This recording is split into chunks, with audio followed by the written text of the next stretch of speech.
Hey friends, and welcome back to Stronger Every Day. So today I wanted to talk about a verse which I mentioned briefly in a previous video. It's been a hot minute. It's Galatians 6:9, and kind of listen to this and just see what God speaks to your heart about it. So, and let us not lose heart and grow weary and faint in acting nobly and doing right.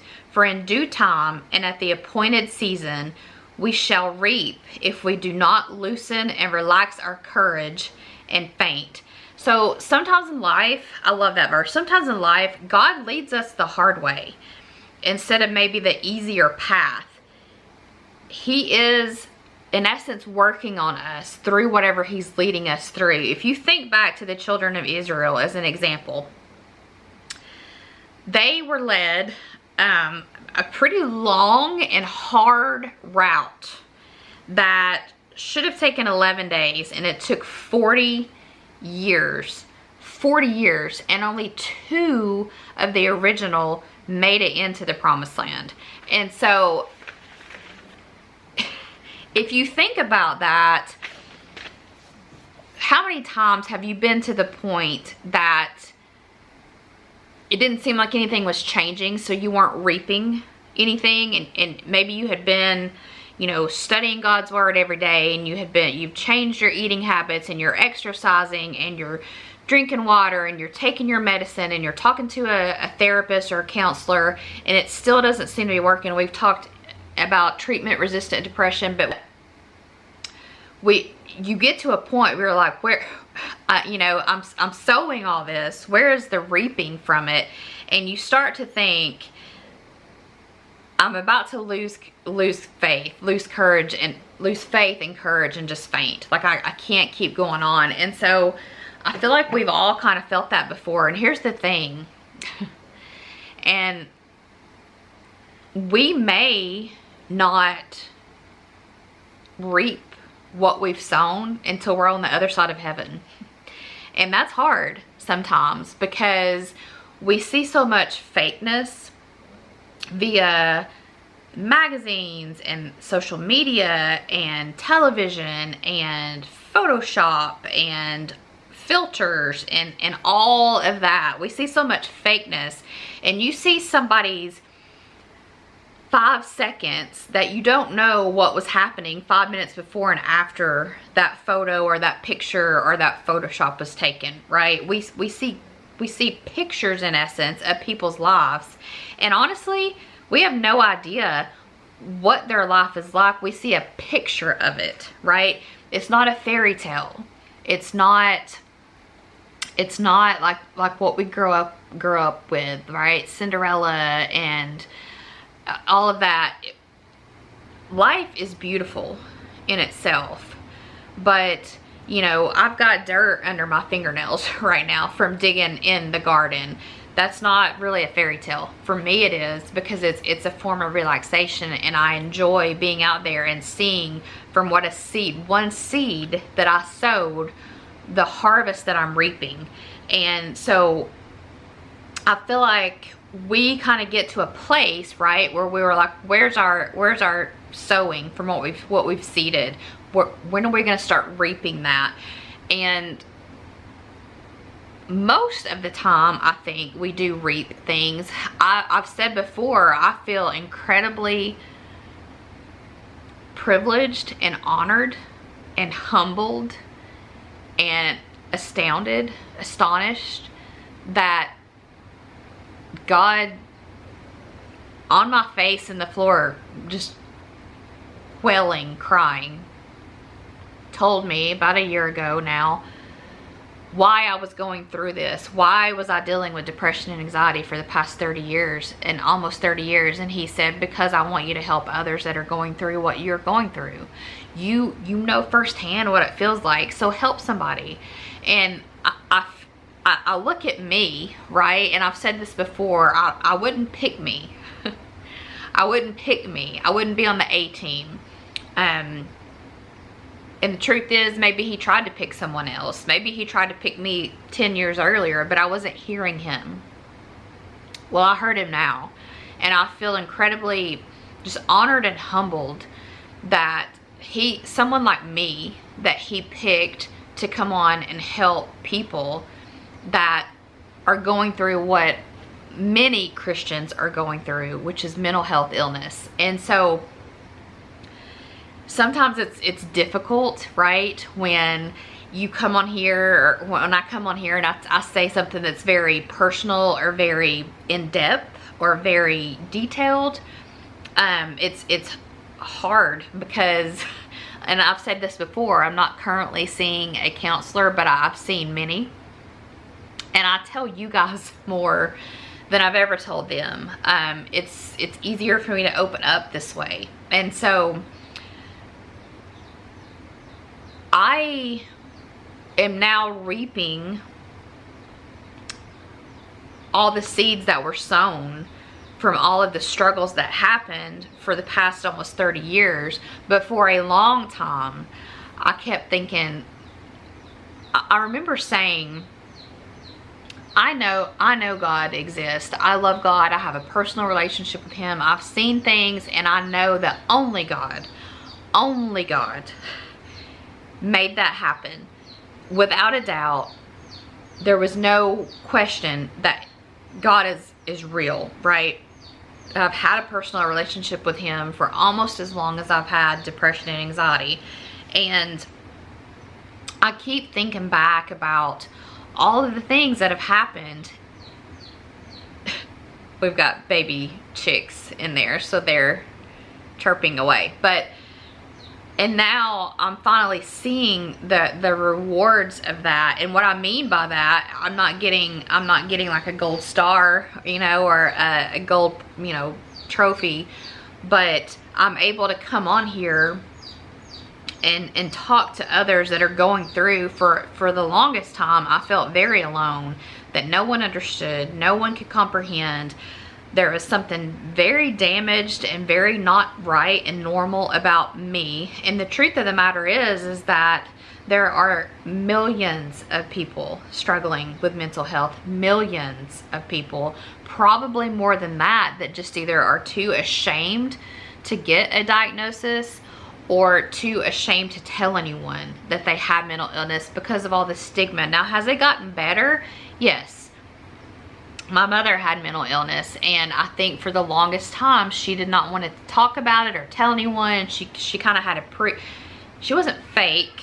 She was a very funny lady, but she was different at home than she was in public, because when she got home, it was just kind of, okay, I have put that, oh yeah, okay, yes, oh, that's so sweet, that's wonderful, yes, pretense all day long. And when I get home, I just want to be me, and you're exhausted by that point. Anybody with mental illness can tell you that if you've had to be like, if you go to a 9-to-5 job or a shift work or whatever, customer service, if you're having to interact with people throughout the day, you tend to be a little bit more cheery and a little bit more, yeah, than when you get home to your spouse and your kids and you're like, that's it.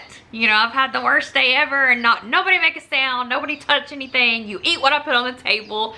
You clean up after yourself. When you get home, it's your safe space. And so I think we kind of come to a place where we're exhausted because we're not seeing what we've sowed. And I could have went my whole life and not known, right? Like, why is this happening? This isn't something that I think I can keep doing. This isn't something I think I can keep living through. I remember thinking, I know that God loves me, and I know that he doesn't expect me to live like this.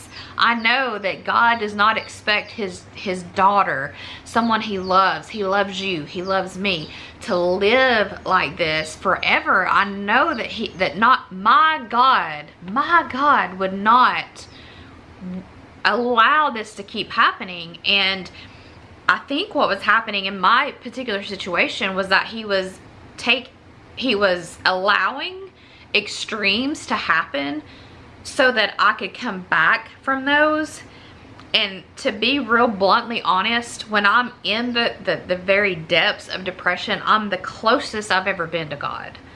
I'm close to him all the time, but I feel myself, God be with me, God, I feel myself talking to him throughout the day, all day, every day, asking him to be with me, asking him to help, asking him to guide me, asking him to lead me.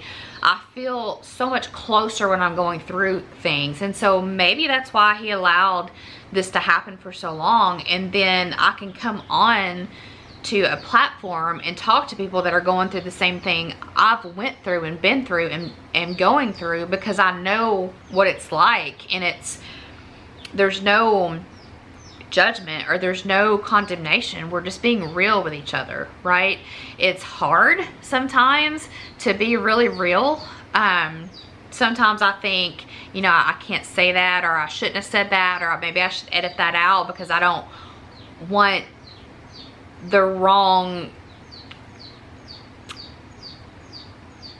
someone to take something I say wrong. But here's the thing, people are going to take things that you say wrong sometimes, and that's just how it is. I was telling somebody, I think on Instagram, that it's hard to kind of get your heart across on a 20 or 30 minute video, because there's so much wrapped in. You can't wrap 30 years of living with depression and anxiety and being a Christian into a 30-minute video.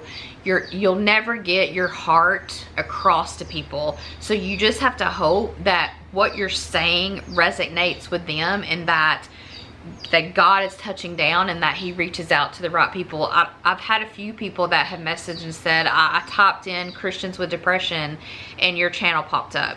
That has nothing to do with me. That's God.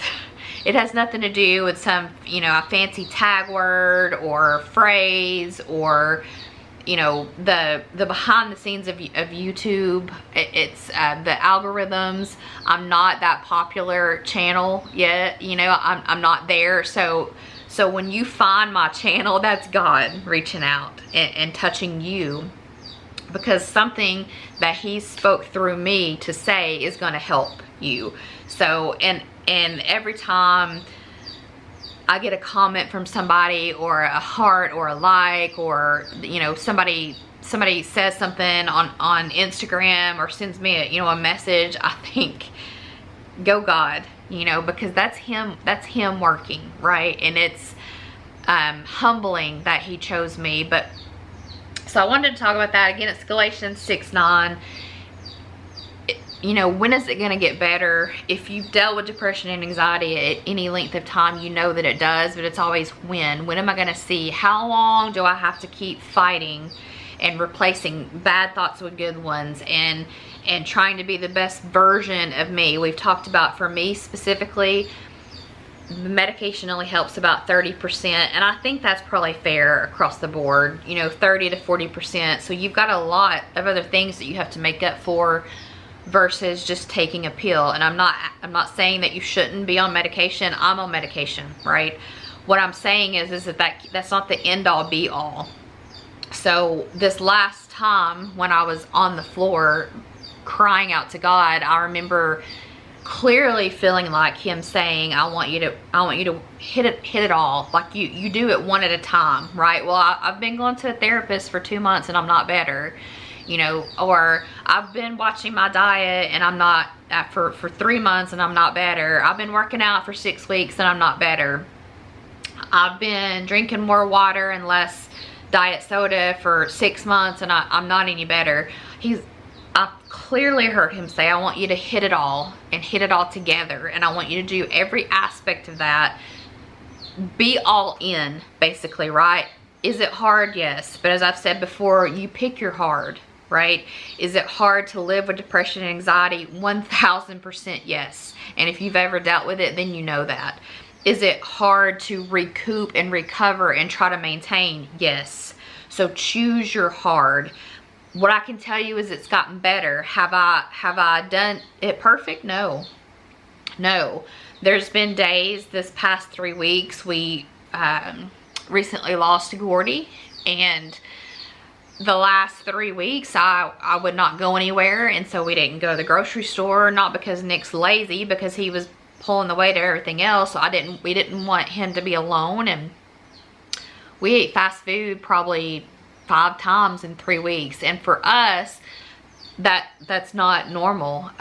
You know, we used to do that more, but we had went more, I was cooking every meal, or at least dinner and leftovers. And then we, you know, for me, breakfast, but I do a baked oatmeal. But, you know, things had really changed for us. Have I done it perfect? No. I've noticed that more diet soda has started creeping in and less water. So there's things that you're not going to be perfect at. You just have to keep moving forward. And sometimes that's crawling forward, a millimeter at a time, right?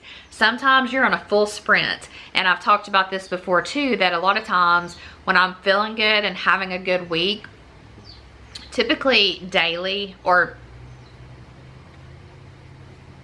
maybe not daily, but often, very often, I will write down, like I have a notebook of whatever I'm studying that day in the Bible. And so I will have different ones written down. So sometimes I'll do 2, 3, 4 videos in a row because, number one, I'm having a good burst of energy. I really feel God working through me. And so I want to get that and get it to you.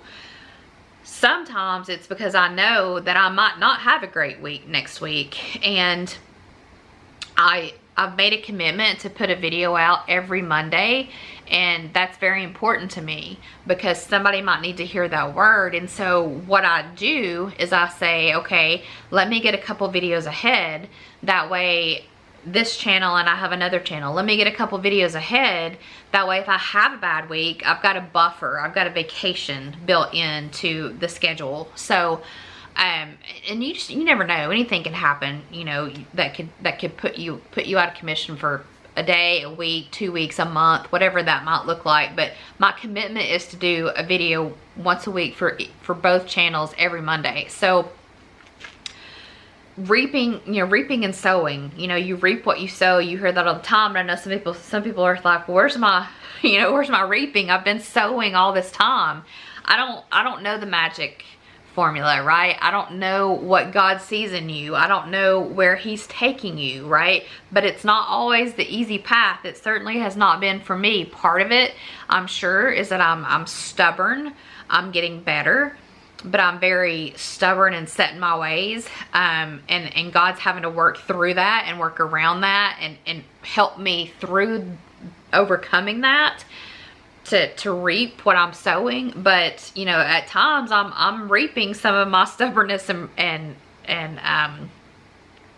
all the things that I do. I mean, I consider myself a hot mess. I'm getting better. You know, my want is to be that Christian that no matter what happens, that I don't even necessarily flinch. Not that you can't have emotion, you can't cry, you can't be upset, you can't have emotions. God made emotions, but it in the way that you handle yourself, right? I strive to be as much like Him as I can. Now, do I have a long way to go? Yes, but I know what direction I'm going, and that's huge for somebody like me. So we'll leave it right here. Check out that verse again. It's Galatians 6:9. Sorry, I hear the chirping in the background, and I'm trying to determine, like, what kind of chirping? It's new. So anyways, we will see you guys in the next one. And always remember, I end every video this way. God loves you. I love you. Your family loves you. Your friends love you. And we need you here. We'll see you in the next one, friends. Bye.